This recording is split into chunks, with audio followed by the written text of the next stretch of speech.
Hello everyone, and today we'll take a look at the Roselsa Distant Mountain headphones. Now this headphone looks very similar to the COS KSC-75, which is relatively legendary. However, the price of this headphone is about twice the price, about 60 plus USD to purchase it. Now, this is provided to me by Roselsa, and to give an honest unboxing and first look of this headphone itself. So, will the Distant Mountain here sound good? I have no idea. Now, it's been a long time since I tried the KSC-75, and it's also a really long time since I actually even, utilize a open back portable headphone like this. So I'm excited. I mean, they provide me the opportunity, why not? So let's unbox this. I already tore the plastic up, so let me just show you how it looks like inside. So this is how it looks like. The headphones are here. There's some spare ear pads, some accessories here. I will take it all out later to show you guys. But let's take a look at the headphones. So this is actually what's inside the box. You can see here, this is the headphones. It's made of metal. You can see nice metal parts. Actually, the finishing is really good on this headphone itself. And then there is a spare pads, and these pads have holes in between, or should I say holes in the middle. So will these change the sound? Not too sure. I will try out later. And then this is cables, and this cable is actually a MMCX style cable. So you can see this small little connector here. This is the MMCX connector, which is an interchangeable one for a headphone of this price.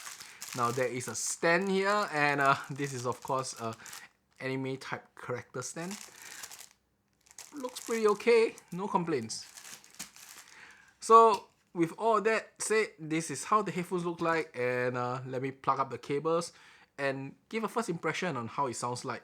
Now for this impression, I will use it with something of a similar class, and that is the Canon N3 Ultra. This is probably the pairing that many of you guys will likely use or about at this price range. But you can see the amplifier here. I will try out later with it. Let's not waste time. Let's put all things together and have a go. So I tried this headphone here. Once again, the Distant Mountain. And you notice I changed the pads. So how does this look like is that this is actually a metal piece, and you just have to slip on a pad around it. It's pretty easy. Now, you'll be wondering why suddenly you see so many amplifiers and, change of pads, right? And that's because this guy here has a sound signature that I'm not too sure. Some of you guys may not like it. Some of you guys may be okay with it. And for those who want a better sound, changing amplifiers will help balance things a little bit better. Now, first I describe the sound, straight out of my Canon first, using these pads here. Now these are the flat closed pads here, and this is the one with the hole in the center. And I'll tell you that with these pads here, it sounds pretty confusing. That's the word I will use, because things just felt everything meshed together, and really there was a significant loss of details. And not only that, the mids and all its instruments seems to be stacked together really tightly until you can't hear much. And not only that, I think that these headphones have a elevated presence, and I think its elevation is quite significant, to the extent that if you were to use this pad here together with the elevated presence, it feels literally chaotic and confusing. Now, this sound, however, by using the open pads here, will reduce a lot of this problem.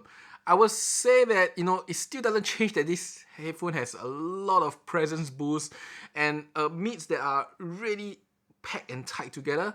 But just by having a hole in the middle now, it sounds a lot clearer and enjoyable in tracks that do not have that many instruments. And this is with the default state of the Canon N3. But I want to describe a little bit more first. Firstly, I'll say as the treble itself has a texture and sound that is, I don't know, a bit off. I don't know whether is it some sort of reverberation or some sort of a thing that is going on inside. It just sounds a little bit off tune. for the highs, right? For the mids, now, I have to caveat this description first. If you are listening to tracks that are many instruments mixed together, like some of those from Ado and from USOB, a lot of electronic, a lot of guitar, a lot of human voice all mixed together, at the mids type, it is pretty confusing. Even with the hole here, it does reduce it a little bit. And the Cayenne, well, if you use it in solid state, it does improve the situation. It's still a little bit confusing. However, if you were choose something more simpler, like I know Akuruhi, it's just vocals with some bass and a little bit of instrument, it sounds awesome. I'm not joking. Awesome is the word I will use. The voice of Ado just feels so powerful, yet so clear and full-bodied. Only in songs that has very little other instruments. So, interesting, right? And if I was to hear Heartbeat has a little bit more instruments than I know Akuruhi. With this one, it's okay, but the clapping just sounds a little bit off. However, the voice, the instruments, as long as they don't have that many at one go, Heartbeat sung by YOASOBI was pretty good, right? Now, if I was to hear something like Idol, Ibarra, it can sound very confusing, at least with the Entry Ultra and this headphone, even after using the one with the hole.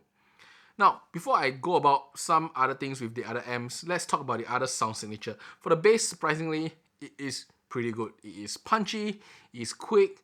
The quantity-wise for headphones, I think is on the mid to higher side, at least that's how I feel. So there is good amount of bass too. Now, when it comes to separation, well, it's what I described earlier.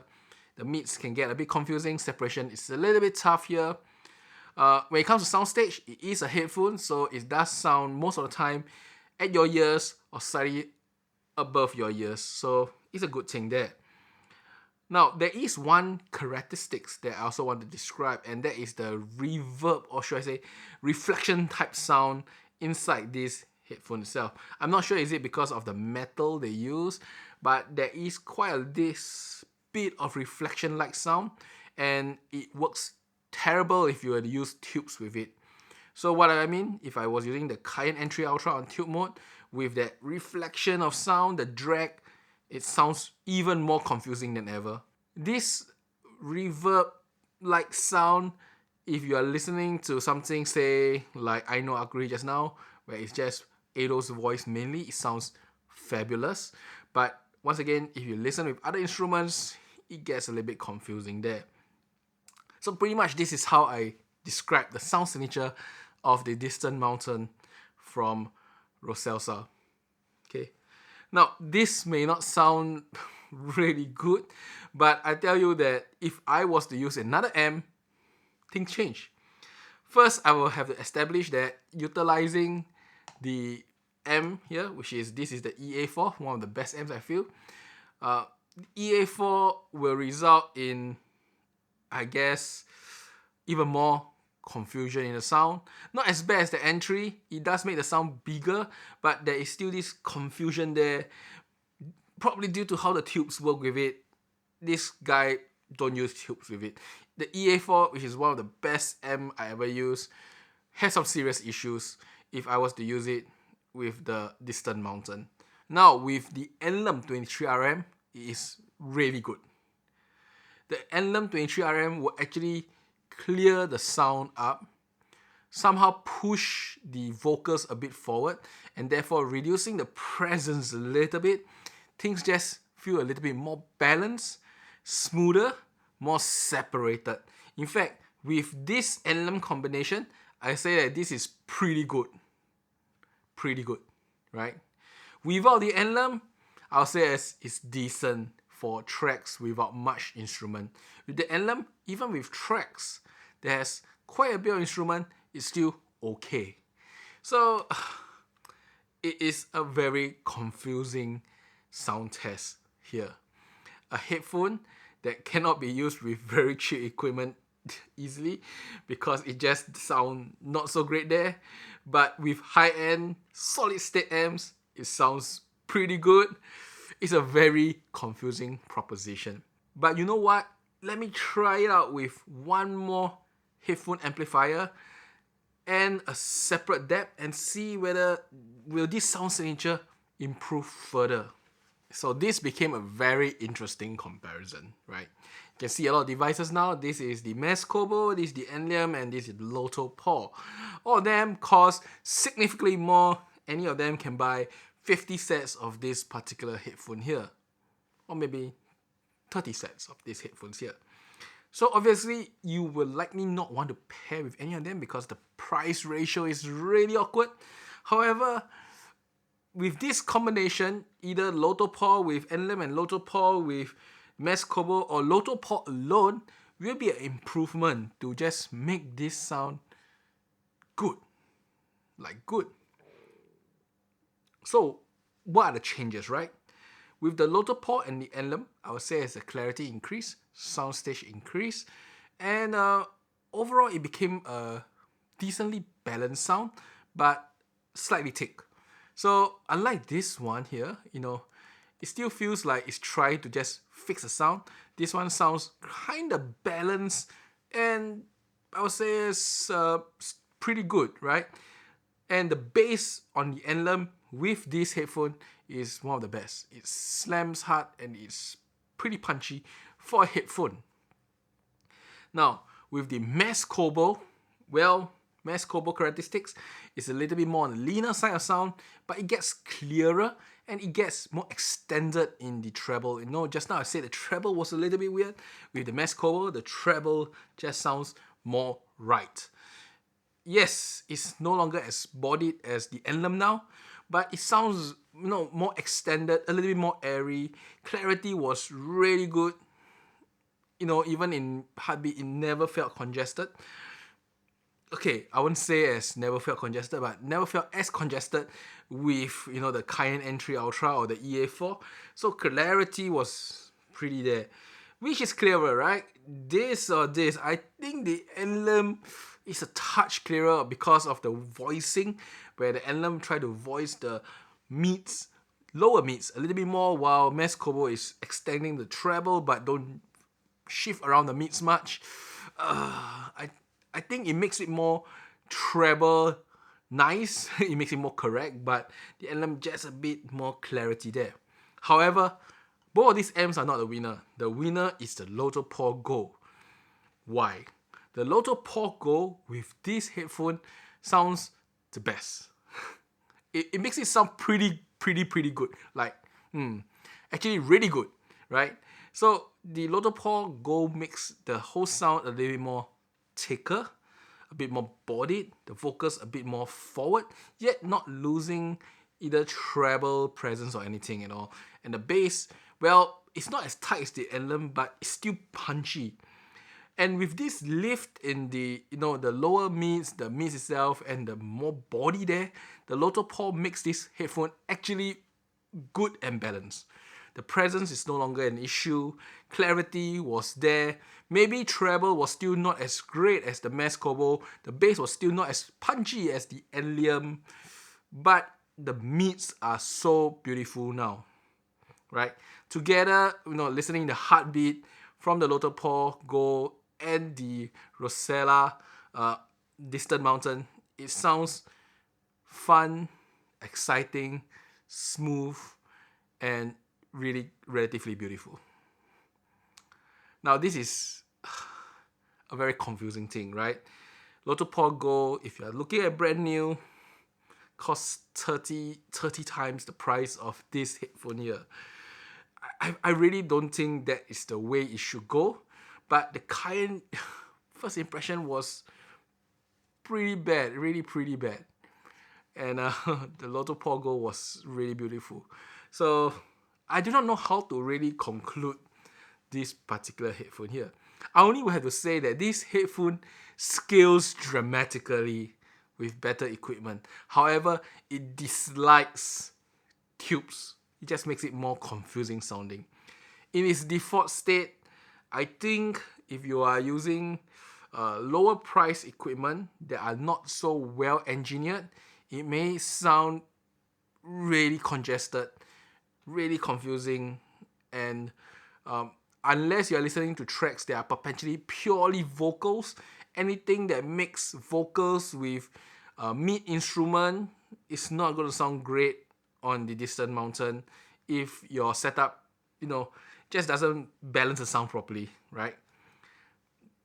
However, if you are using a device that is thicker in the mids, but not a tube amp, something like the Loto Pogo here, or using a high-end amp that really can drive the driver to the level that clears up the mids, this thing becomes suddenly from average to great. That's the difference. That's how much it gained from the start of this review to trying with tons of high-end amps and depths that I have. This is the difference. It is really, really shocking to me. Now, what's the aim of Rosella doing such things? I mean, creating a device that have to be paired with another device that is 30 times the price just don't quite make sense, right? But the sound itself could have been good, and this really confused me. So that's how I will conclude this particular first look. Can this headphone sound good? Yes, I can make it sound great. But to get there is a very confusing experience. That's about it for today. I hope you enjoyed my first look. And if you are a person that owns decent amplifiers, do really try it out. I think it's something to consider. But if not, I'll say test it before you buy it, because it is a relatively challenging headphone to drive it well. And I'll see you guys again. Bye bye.